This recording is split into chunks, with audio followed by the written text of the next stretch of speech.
அனைவருக்கும் வணக்கம். சமயக் தரிசனம் இஷ்டோபதேசம் என்கின்ற நூலிலே இருந்து ஆச்சாரிய ஸ்ரீ பூஜ்யபாதர் அவர்கள் கூறுகின்ற ஆன்ம கருத்துக்களை நாம் பார்த்து வருகிறோம். அதிலே 4வது 5வது என்ற 2 காதைகளுக்கும் ஏற்கனவே 2 பதிவுகள் மூலமாக நாம் ஆச்சாரியருடைய காதைகளுக்கான விளக்கத்தை பிற நூல்கள் மூலமாக விரிவாக தெரிந்து கொண்டு இருக்கிறோம். அதனுடைய 3வது பகுதியாக, அதாவது 4, 5 இந்த 2 காதைகளுக்கும் விளக்க பகுதியாக 3வது பகுதியாக நாம் இதிலே பார்க்கிறோம். அதாவது அங்கே முக்திக்கு முயற்சி செய்கின்ற புருஷார்த்தம் கொண்டிருக்கின்ற அந்த ஆன்மா முக்தி பாதையிலே பயணிக்கும்போது அதற்கு இளைப்பாறுவதற்காகவும் தன்னுடைய துன்பங்களை இறக்கி வைத்து ஆசுவாசப்படுத்திக் கொள்வதற்காகவும் தேவகதியிலே சென்று தானாகவே பிறக்கின்றன. அதற்குன்னு தனியாக முயற்சி செய்ய வேண்டியதில்லை. தேவகதிக்கு போகிறதுக்குன்னு நம்முடைய முக்தியை நோக்கிய பயணத்திலே தேவகதி தானாக விளைகிறது என்று இதிலே நமக்கு கூறுவதை நாம் பார்த்திருக்கிறோம். அந்த 2 காதைகளையும் நாம் பார்த்தோம். அவற்றினுடைய விளக்கத்தையும் அதே நேரத்திலே கீழ்முத்தேவர்கள் என்கின்ற பவனத்ரயம் என்று சொல்லக்கூடிய பவனர், வியந்திரர், ஜோதிஷ்கருடைய விவரங்களையும் நாம் பார்த்தோம். அவர்கள் கீழ்முத்தேவர்கள் என்று கூறப்படுவதனையும் நாம் அறிந்தோம். அப்போது தேவ உலகத்திலே, அதாவது நடு உலகத்துக்கு மேலே அமைந்திருக்கின்ற தேவ உலகத்தினுடைய அமைப்பும் அங்கு இருப்பவர்களும் அவர்களுடைய தன்மையும் குறித்து நாம் இதிலே பார்க்கலாம். நடு உலகத்துக்கு மேலே அமைந்திருக்கிற அந்த தேவ உலகத்திலே கல்பங்கள் 16 கல்பங்கள் இருக்கின்றன. அந்த 16 கல்பங்களுக்கு மேலே கல்பாதீதம் என்று சொல்லப்படுகின்ற அகமந்திர உலகம் இருக்கிறது. அகமந்திர தேவர்கள் வசிக்கின்ற அந்த பகுதியானது இருக்கிறது. அந்த கல்பாதீதம் 3 பிரிவாக உள்ளது. கிரயவேகம் என்று சொல்லக்கூடிய பகுதி 9 பிரிவுகளாக இருக்கிறது. நவக்கிரயவேகம் என்று அதை சொல்வார்கள். அணுதிசையும் அதுபோல 9 பிரிவுகளை கொண்டதாக இருக்கிறது. நவானு திசை என்று அதை கூறுவார்கள். அதே போல அணுத்தரம் 5ஆக இருக்கிறது. அணுத்தர உலகமானது 5 உலகங்களாக இருக்கிறது. அதை பஞ்சாணுத்தரம் என்று கூறுவதையும் நாம் பார்த்திருக்கிறோம். அந்த எத்தனை உலகங்கள் இருக்கிறது என்பதனை அதிலே குறிப்பதற்காக நவக்கிரய வேகம், நவானு திசை, பஞ்சாணுத்தரம் என்று கூறுவார்கள். இப்போ இந்த வைமானிக தேவர் என்று ஏன் அதை சொல்கிறாங்கன்னா, விமானங்களிலே வசிப்பவர்களாக இருப்பார்கள். அவர்களுடைய வாழிடம் விமானங்கள் என்று அழைக்கப்படுகின்றன. அவ்வாறு இருப்பதால் அவர்கள் விமான தேவர்கள், அதாவது வைமானிக தேவர்கள் என்று கூறப்படுகின்றன. நம்ம நடு உலகம் ஏற்கனவே பார்த்துருக்கோம். உலகத்தினுடைய நம்முடைய சமண ஆகம முறைப்படி இருக்கக்கூடிய நடு உலகம் இங்கே இருக்கக்கூடியது இடுப்பு பகுதி போல இருக்கக்கூடிய இந்த பகுதி. அதற்கு மேலே இருப்பவை இது வரைக்கும் எல்லாமே நம்ம இப்போ பார்த்த கல்பம், கல்பாதீதம் என்று 2 பிரிவாக இருக்கக்கூடிய தேவ உலகம். இப்போ இதில் பார்த்தோம்னா கீழே இங்கே 1, 2, 3, 4, 5, 6 என்று கீழே இருந்து 2 2ஆக அடுக்காக 8 அடுக்குகள் இருக்கிறத பார்க்குறோம். 1, 2, 3, 4, 5, 6, 7, 8, 9, 10 அந்த மாதிரியாக. இதில் கீழே இருக்கின்ற உலகங்கள்லாம் பார்த்தா பெரிய அளவில், பரப்பளவில் பெருசாக இருக்கும். மேலே போகும்போது குறைவாக இருக்கும். அதற்கான காரணம் என்னன்றதை நம்ம பார்க்கலாம். இப்போ இந்த உலகங்களுடைய பெயர்களை பார்த்தோம்னா கீழே இருக்கக்கூடியது சௌதர்மம், சௌதர்ம கல்பம், ஈசான கல்பம். இந்த கீழே இருக்கக்கூடிய இந்த 1, 2 இந்த 2. அதுக்கு மேலே இருக்கக்கூடிய 3, 4. அப்படி மேல் பகுதியில் செல்ல செல்ல என்ன பெயர்?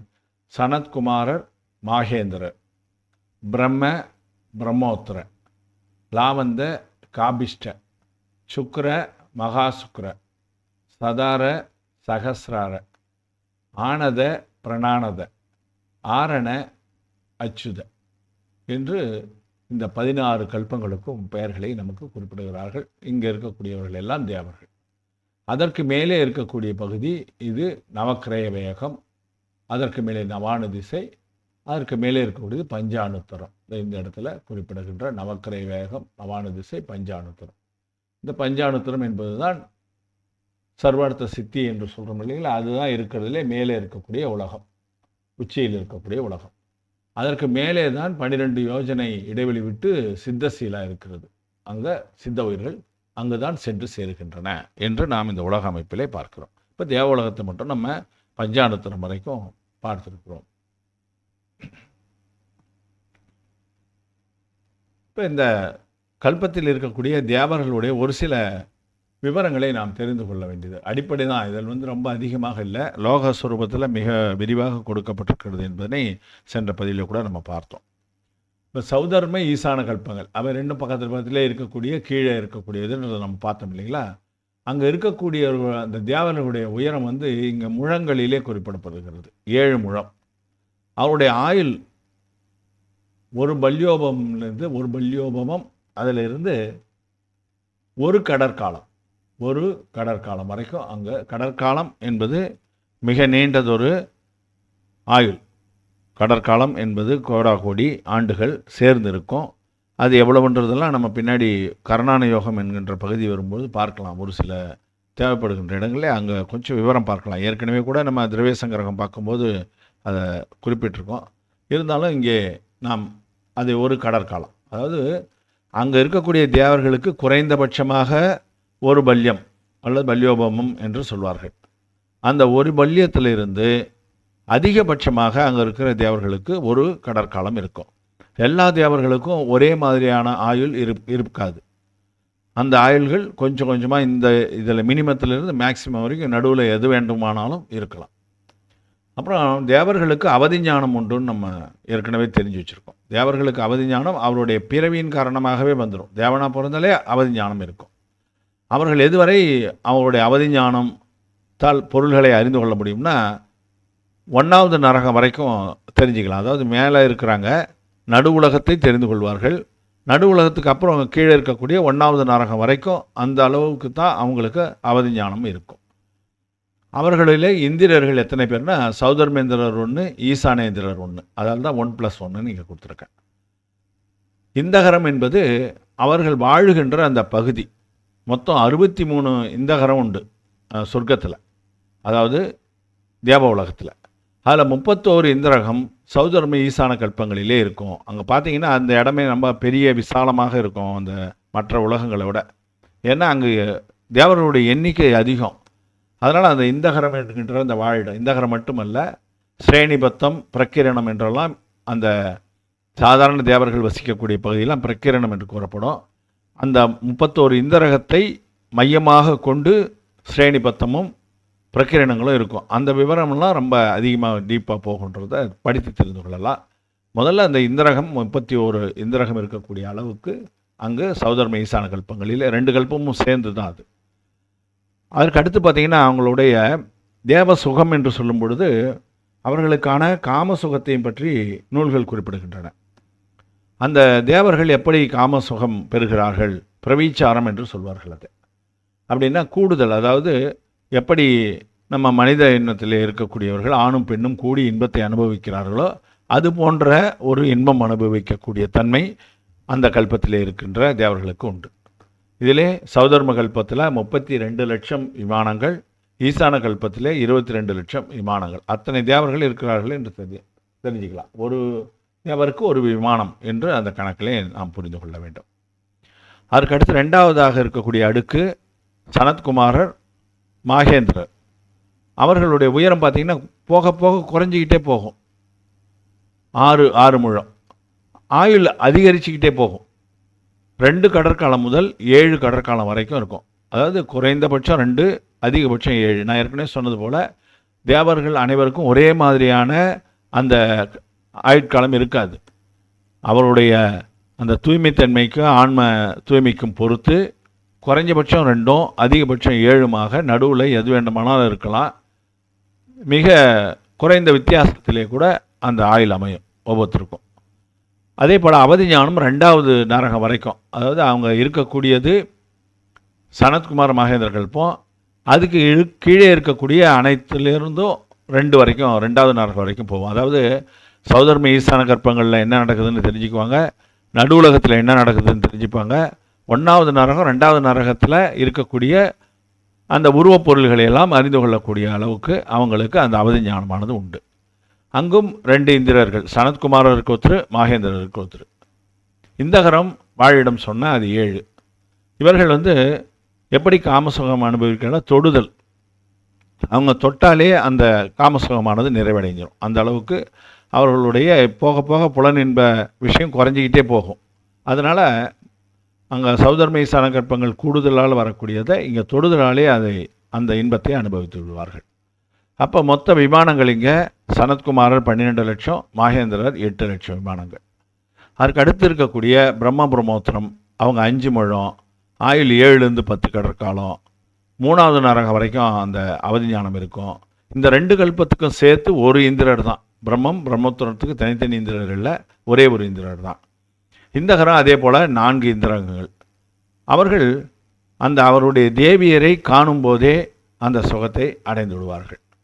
அவங்க 4 லட்சம் பேர் இருக்கிறாங்க, 4 லட்சம் விமானங்கள் இருக்குது. அது லாவந்த அபிஷ்ட கல்பம் 2த்துக்கும்.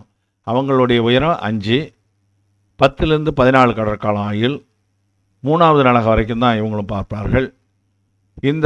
அவங்களுக்கும் 2 பேருக்கும் 2 கல்பத்துக்கு சேர்த்து ஒரு இந்திரர் தான். இந்தகரம் 2. இவர்களும் காணுதலால், தேவியர்களை காணுதலால் அவர்கள் இன்பமடைந்து விடுவார்கள். அது 50,000 விமானங்கள் இருக்குது. சுக்கிர மகா சுக்கிர 4 முழம், 14லேருந்து 16 கடற்கால ஆயுள், 4வது நரகம் வரைக்கும் இவர்களுடைய அவதி ஞானம் செல்லுபடியாகும். இந்தகரம் 1, இந்திரன் 1, இந்தகரம் 1. இவர்கள் தேவியருடைய குரலை கேட்டால் அதனாலே அவர்கள் அந்த சுகத்தை பெற்று விடுவார்கள். 40,000 விமானங்கள் இருக்கின்றன. சதார சகசிரார இந்த 2 கல்பங்களிலும் 4 முழ உயரம் இருப்பார்கள். 16லேருந்து 18 கல்பம் பார்த்திங்கன்னா ஆயுள் அதிகமாகிட்டே போகும், உயரம் குறைஞ்சிக்கிட்டே போகும். ஏனென்றால் அந்த உருவம் சின்னதாக இருக்கிறதால அவர்களுக்கு வாழிடமே மிக பெரிதாக இருக்கும்.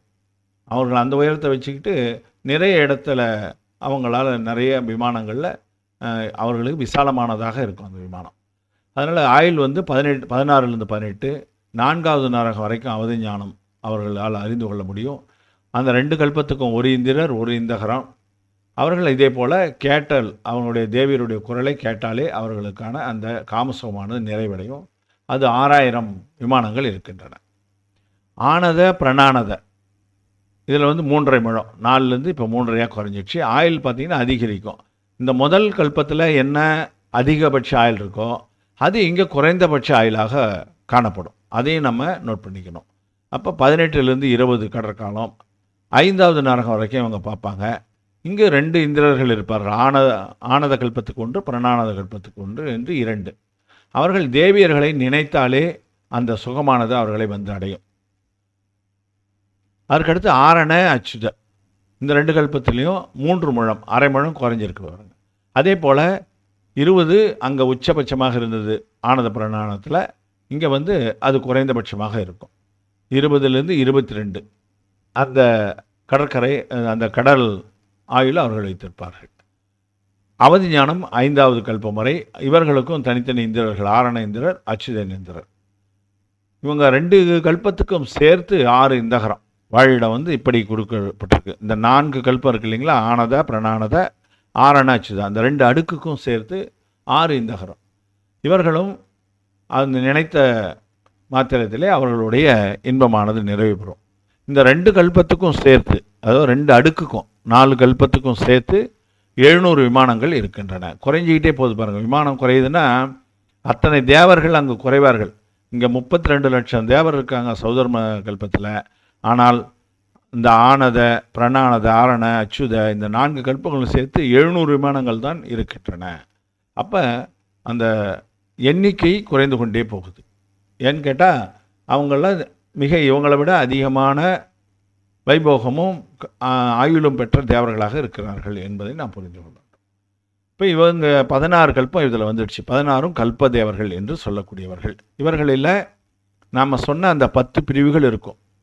இந்திரர், பிரதி இந்திரர், சாமானிகர், அந்த இது வரைக்கும் கடைசியில் கில்பிஷர் என்கின்ற அந்த சண்டாள தேவர்கள் வரைக்கும் இருக்கக்கூடிய அந்த அளவுக்கு இருக்கக்கூடிய அளவு 10 பிரிவு தேவர்களும் இவர்களிலே உண்டு. இந்திரர்கள் உண்டு, இந்திராணிகள் உண்டு. அதான் இந்திராணிகள் இருப்பதால் தான் அந்த காமசுகத்தை எல்லாம் பற்றி இங்கே பேச வேண்டியதாக இருக்குது. அப்படிப்பட்ட ஒரு இது இவங்கெல்லாம் தீர்த்தங்கரருடைய சமோசரணத்திற்கு சென்று அங்கே திவ்யதொனி கிறக்கும்போது அங்கே இருக்கக்கூடிய கந்தக்குடியினுடைய இடத்திலே அமர்ந்து அவருடைய ஆகமத்தை கேட்கக்கூடியவர்கள் இங்கிருந்து அங்கே போவார்கள். அதே போல் நந்தீஸ்வர அந்த சமயத்தில் நந்தீஸ்வர பூஜைகள் நடக்கின்ற சமயத்தில் அங்கு சென்று அந்த பூஜையை செய்து விட்டு வருவார்கள். சௌதர்மன் ஈசாரன் தான் அங்கே செய்வார்கள். இவங்கள்லாம் அந்த பூஜையில் கலந்து கொள்ளக்கூடியவர்கள். இந்த 16 பேரும் அந்த மாதிரியான இயல்புகளை கொண்டவர்கள். இந்திரர்கள் முதலாக 10 பிரிவுகளை உடைய அந்த தேவர்கள் எல்லாம் இருக்காங்க இல்லையா, அந்த மாதிரி பிரிவுகள் இவற்றிலே உண்டு. வாகனம் உண்டு. எல்லாமே அந்த மாதிரி இருக்கக்கூடியது இந்த கல்பதேவர்கள்.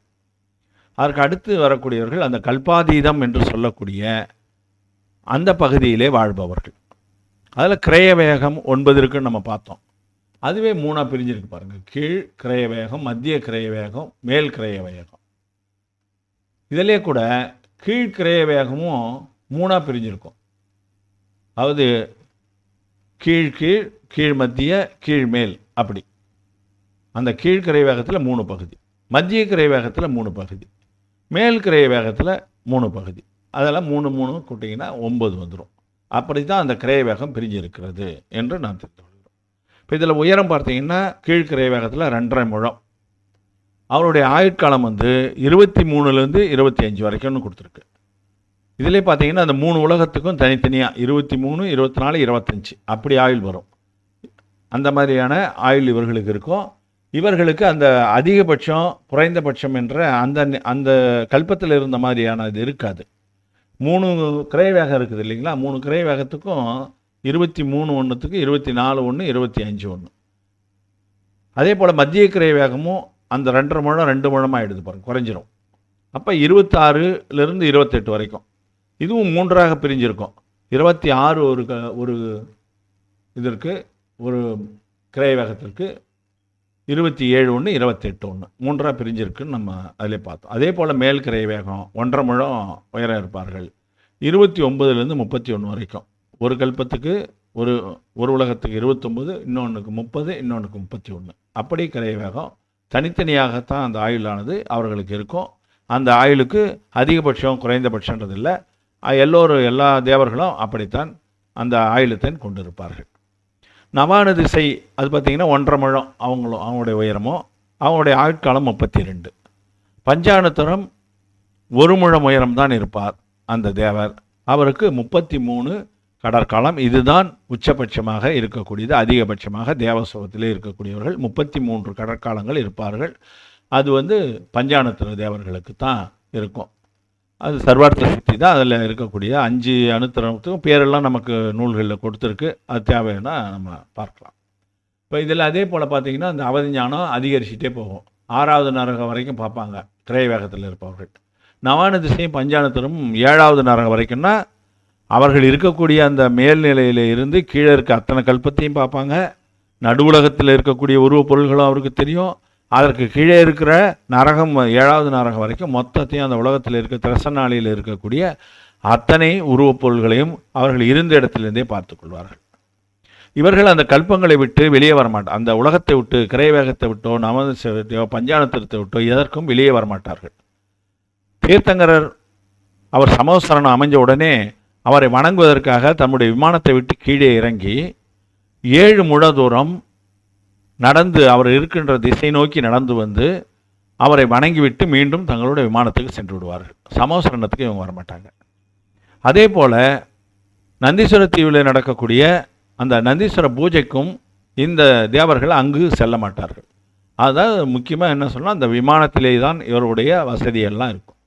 2வது இவர்கள் பார்த்திங்கன்னா அகமந்திர தேவர்கள். அகமந்திர தேவர்னா அகம் இந்திரர், தானே இந்திரர். அவர்களுக்கு இந்திரர்கள் தனியாக கிடையாது, ஒவ்வொருத்தரும் இந்திரர்கள் தான். அங்கே இருக்கக்கூடியவர்கள் இந்த உலகத்திலே கிரயவேகம் நவான திசை பஞ்சானத்தில் இருக்கக்கூடிய அத்தனை தேவர்களும் அகமந்திர தேவர்களாக இருப்பார்கள். அவர்களுக்கு காம நுகர்வு கிடையாது. ஏற்கனவே நம்ம கல்பத்தில் பார்த்த மாதிரி இங்கே காம நுகர்வு கிடையாது. அந்த காம நுகர்வுகள் இல்லைன்றதால் தேவியர்கள் அங்கும் இல்லை. இப்போ விமானங்களில் பார்த்தீங்கன்னா கீழ்கரை வேகத்தில் 111, மத்திய கரை வேகம் 3 உலகத்திலையும் சேர்த்து 107, மேல் கரை வேகம் 3 உலகத்திலையும் சேர்த்து மொத்தம் 91. நவான திசையில் ஒவ்வொரு விமானம் ஒவ்வொரு அவங்க இருக்கக்கூடிய அணுதிசையில் ஒரு அணுதிசைக்கும் ஒரு தேவர் தான், ஒரு விமானம் தான் 9.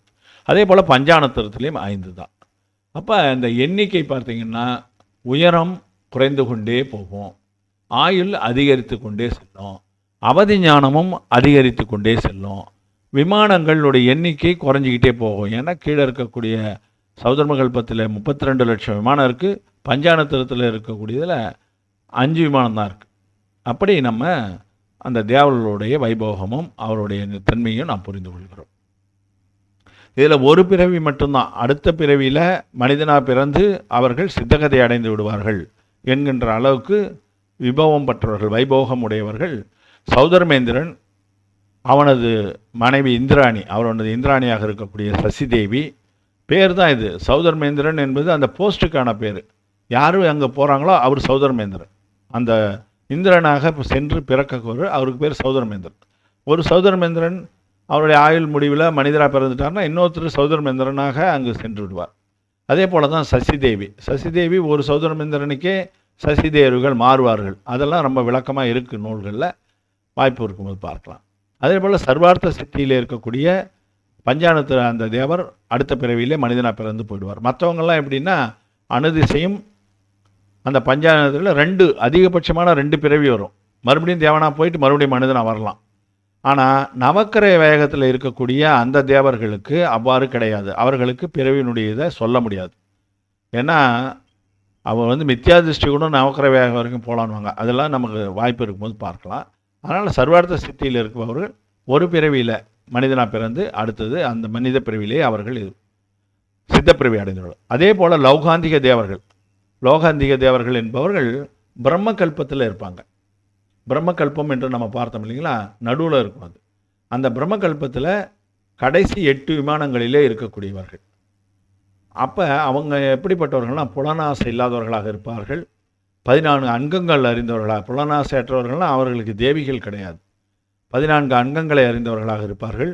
தீர்த்தங்கருடைய தீட்சா கல்யாணத்தும் போது நீங்கள் எல்லாருக்குமே நம்ம பார்த்துருப்போம். அங்கே அகமந்திர தேவர்களாக பிரம்மகல்பத்திலே இருந்து வருகின்ற அந்த தேவர்கள் அவருக்கு போதனை செய்வார்கள். அதாவது தீட்சை கல்யாணத்தின் போது அவங்க அங்கே அவருடைய தீட்சையினை நிறைவேற்றி வைத்துவிட்டு கல்பத்துக்கு சென்று விடுவார்கள். அந்த பேரினை பெற்ற அந்த பிரம்மகல்ப தேவர்கள் அவர்களும் ஒரு பிறவி தான், மனிதனாக பிறந்து உடனே அவர்கள் அந்த பிறவிலேயே அவர்கள் சித்த பதவியை அடைந்து விடுவார்கள்.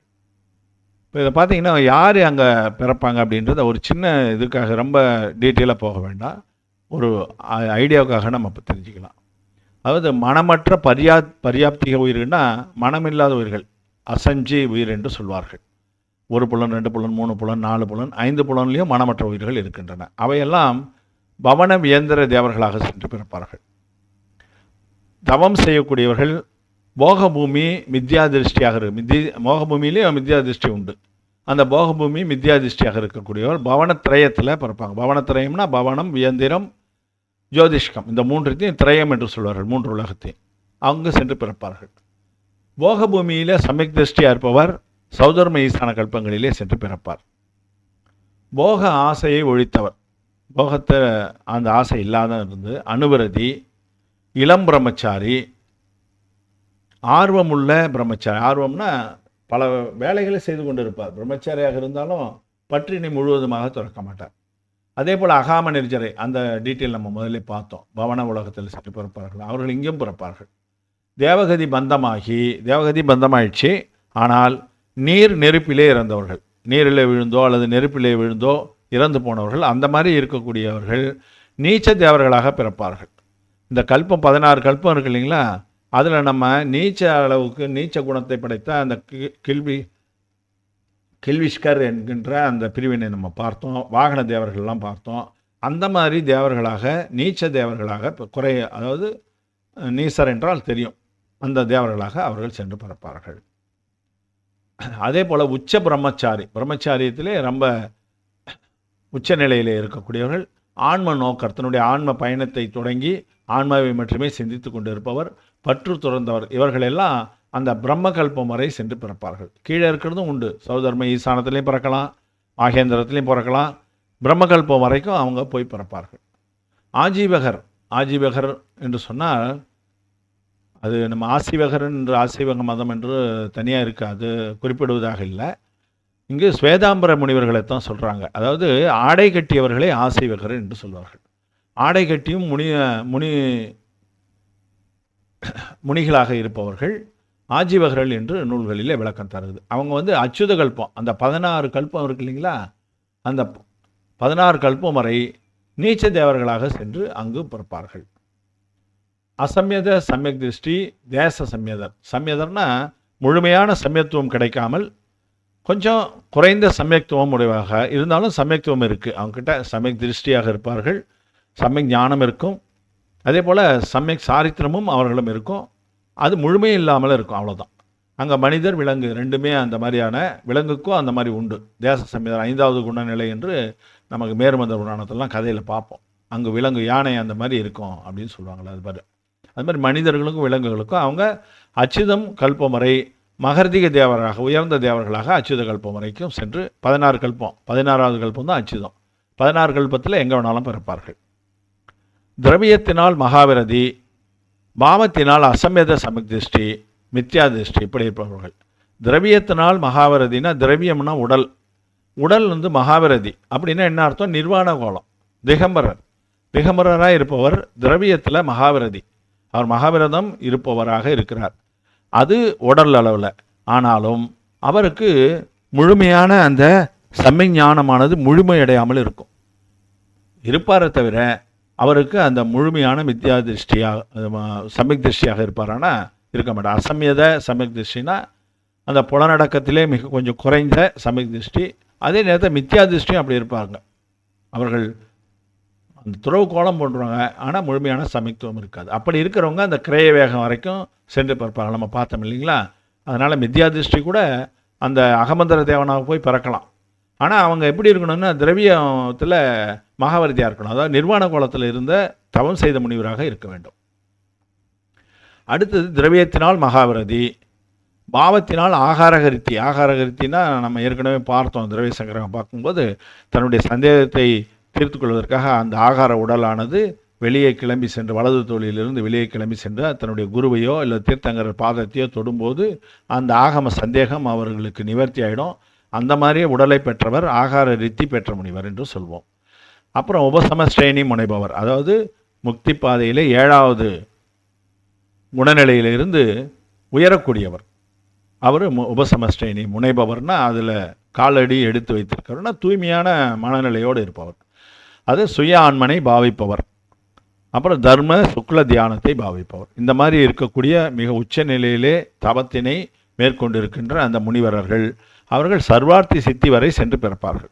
நேராக சர்வார்த்தி சித்திக்கு தான் போகணுன்னு அவசியம் இல்லைங்க, சௌதர்ம கல்பத்திலையும் இருக்கலாம். அவங்களுடைய தூய்மையை நம்ம அளவிட முடியாது, கேவலைகளுக்கு தான் அது தெரியும். அவங்க சௌதர்ம கல்பத்திலையும் பிறக்கலாம். அந்த மாதிரி சில கருத்து வேறுபாடுகள், அதாவது கொஞ்சம் பாட வேறுபாடுகள்லாம் இருக்கின்றன. இருந்தாலும் நம்ம இதில் சொல்லியிருக்கிறது சர்வார்த்த சித்தி வரை சென்று பிறப்பார்கள் என்று தான் நூல்களிலே குறிப்பிடப்பட்டிருக்கிறது. அதனால் அந்த தேவர்களில் எங்கு வேணாலும் அவர்களை பிறக்கலாம், உச்சபட்சமாக சர்வார்த்த சித்தியை சென்று அவர்கள் சேர்வார்கள் என்று கூறுகிறார்கள். இப்போ இந்த தேவ உலகம் அதனுடைய சுகம் பற்றி நம்ம பார்த்துட்டோம்.